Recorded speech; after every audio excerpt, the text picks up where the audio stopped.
सारी अदालतों को पूछे बगैर एमएल कांसी के वकील ने अमेरिका की अदालत में क्या कहा जब उन्होंने पूछा जज ने कि क्यों पाकिस्तान के कानून के बगैर आप उसको उठा के ले गए, तो उसका वकील कहता कि पाकिस्तानी अपनी वालदा को बेच देंगे डॉलरों के पीछे। और वो किसका दौर था? नवाज शरीफ का दौर था। हम नहीं बेचेंगे, ये नवाज शरीफ बेच देगा, पैसे का पुजारी है। फिर जनरल मुशर्रफ का दौर आया, 9/11 के बाद इसने पकड़ पकड़ के पाकिस्तानियों को ग्वांटानामो बे में दे दिए। मुल्ला ज़ईफ तालिबान का एम्बेसडर था, जिनीवा कन्वेंशन के मुताबिक उसको प्रोटेक्शन थी, उन्होंने उसके बावजूद पकड़ा दिया, उनको ग्वांटानामो बे में भेज दिया। हमारे मुल्क से लोगों को उठा उठा के ले गए। हम जंग उनकी लड़ रहे हैं और दुश्मन हम ही बने हुए हैं। 400 ड्रोन अटैक्स करवा दिए, कबायली इलाके को उजाड़ दिया। जो कबायली इलाके के लोगों को मुश्किलों का सामना करना पड़ा, आप सोच भी नहीं सकते। 35 लाख लोगों ने नकल मकानी की वहां से, 40 लाख लोगों ने स्वात से नकल मुकानी की। या मेरे 2 एक्स मिनिस्टर्स बैठे हुए हैं, मुराद सईद, इसकी वालदा को एक उसी जंग में स्वात में जब बम फटा तो उसकी वालदा के सर पे लगा, अभी तक वो कोमा में है, सालों से वो कोमा में पड़ी हुई है। यहां सरताज गुल है, उसका भाई यहां खुदकुश हमले में लाहौर में वो बेचारा शहीद हुआ। मेरे माँ और वालिद की दोनों तरफ से एक जनरल बिलाल शहीद हुए वालदा की तरफ से, और न्याजी हमारे मियाँ वाली से शहीद हुए। 80,000 हमारे लोग मारे गए। क्यों? पाकिस्तान की जंग से क्या ताल्लुक था? क्योंकि गुलाम बैठे हुए थे। हमें कुर्बान किया गया किसी की खातिर और हमें दुनिया में जिल्लत मिली।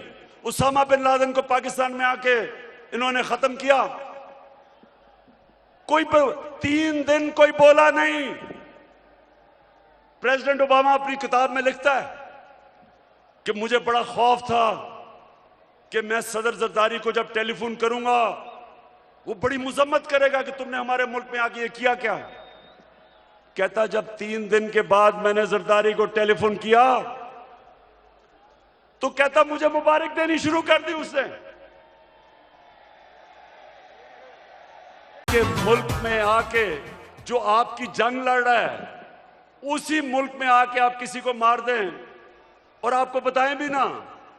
और वो सारी लीडरशिप हमारी पैरों में पड़ी हुई थी।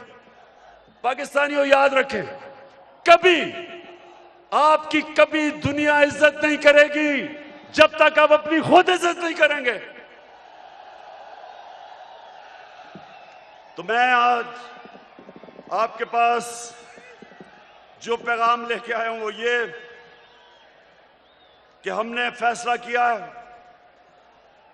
कि पाकिस्तान की हकीकी आजादी की तहरीक चलाना।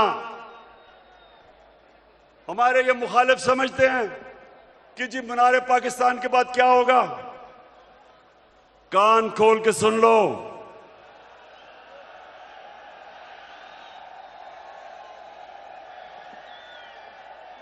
कान खोल के सुन लो कि असल पार्टी तो अब शुरू हुई है। हमने सारे पाकिस्तान, ये मैं तहरीक इंसाफ को कॉल नहीं दे रहा, मैं अपने सारे पाकिस्तानियों को कॉल दे रहा हूं, बल्कि मैं नून लीग और पीपल्स पार्टी के लोगों को जो इस मुल्क में आजादी चाहते हैं, जिनको पता नहीं कि कितनी बड़ी साजिश हुई है, मैं उनको भी आज पैगाम दे रहा हूं कि आपने सबने तैयारी करनी है। गली गली, मोहल्ले मोहल्ले, शहरों में, गांव में आपने सबने तैयारी करनी है, आज से शुरू करनी है। आपने मेरी कॉल की इंतजार करनी है जब मैं आप सबको इस्लामाबाद बुलाऊंगा।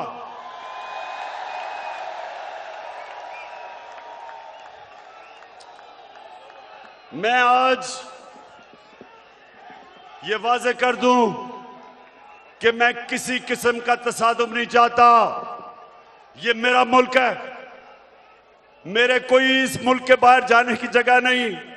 ये तो जब भी थोड़ी मुश्किल आती है बाहर भाग जाते हैं। ऐसे लगता है कि ये बर्तानिया की क्वीन को इनके रिश्तेदार है, सारे वहीं भाग जाते हैं। वो इसहाक डार, वो यहीं इधर ही पुराने शहर में उसका बाप की साइकिलों की दुकान थी, बड़ा मेहनत का आदमी था। लेकिन आजकल उनको जरा देखें, लगता है वो कोई बर्तानिया का लॉर्ड था। तो ये वो लोग हैं, ये वो लोग हैं जब मुश्किल पड़ती है बाहर भाग जाते हैं।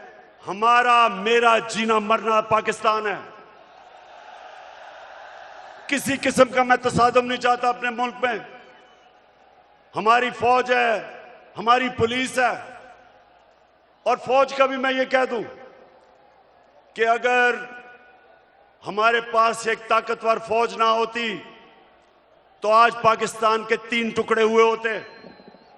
हमारे जो दुश्मन हैं वो सिर्फ इसलिए कामयाब नहीं हुए कि माशाअल्लाह हमारी कौम अपनी फौज के साथ खड़ी है।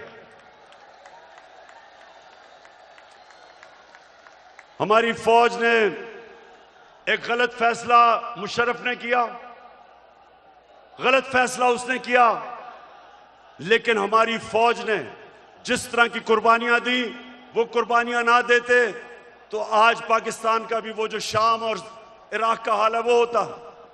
तो हम आज दाद देते हैं अपनी फौज को, अपनी पुलिस को। हम चाहते हैं कि हमारी पुलिस भी एक मजबूत पुलिस फोर्स बने।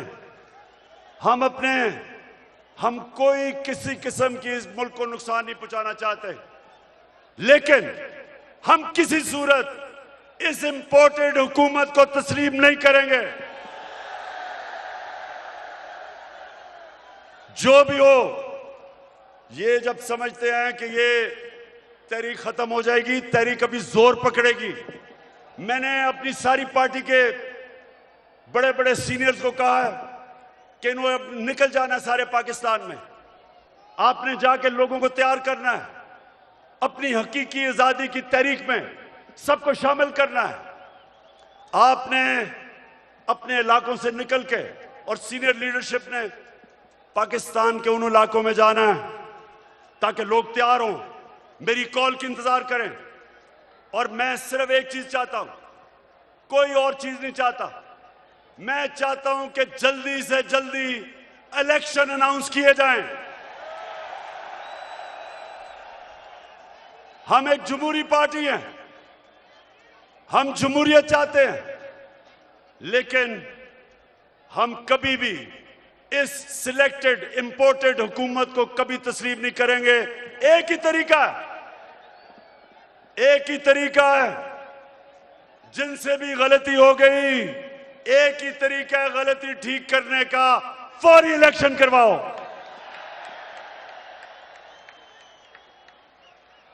सत्ताईसवीं तारीख को मैं चाहता हूं मेरे पाकिस्तानियों, 27वीं तारीख को शबे दुआ की रात हम बनाएं, अल्लाह से दुआ करें कि हमारी हकीकी आजादी की तहरीक को कामयाब करे अल्लाह। और मैं सबसे अब आखिर में ये अहद लेना चाहता हूं, आपने आज हाथ खड़ा करके मेरे साथ एक अहद करना है कि आपने मेरे बाद रिपीट करना है। अभी जो आपको कहूंगा रिपीट करना है।